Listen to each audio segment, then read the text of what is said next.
சித்தஞ்சி அம்மாவுடைய பரிபூர்ணமான ஆசீர்வாதங்கள் பாருங்க. நம்மளுடைய சிவகாளி சித்தர்பீடத்தோட பின்பகுதியில் பாலாற்றோடைய கிளை நதியான பம்பை நதி தான் இது. எவ்வளோ அற்புதமாக இந்த சிற்றாற்றில் தண்ணி நிறைஞ்சு போகுது பாருங்க. ரெண்டு கரையிலையும் அவ்வளோ நிறைஞ்சு போகுது. இயற்கையை நம்ம எவ்வளோ பாழ்படுத்தினாலும், எவ்வளோ மண் எடுத்தாலும், எவ்வளோ அதில் கல் எடுத்து போட்டாலும், குப்பை எடுத்து போட்டாலும், என்ன விதமான அட்டகாசம் நம்ம பண்ணாலும், இயற்கை அன்னை நம்மளை பாதுகாக்கிறதுக்காக, தன்னைத்தானே புதுப்பிச்சுக்கிறதுக்காக, தன்னைத்தானே அழகுபடுத்திக்கிறதுக்காக, இயற்கையுடைய அற்புதமான செல்வங்களுடைய பார்வையில் நம்மளுக்கு நீர் தான் ஆதாரம். நீரின்றி அமையாத உலகன்னு சொல்லுவாங்க.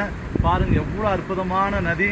இந்த இடத்துல பிரவாகம் எடுத்து அற்புதமாக நம்மளுடைய ஆலயத்தோட பின்பகுதியில் ஒரு டேம் மாதிரி தண்ணி வடிஞ்சிட்டு இருக்குது.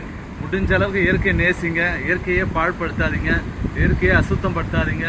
குளம், குட்டை, நீர்நிலைகளை எதுவுமே அசுத்தப்படுத்தாமல் தூய்மையாக வச்சுருங்க.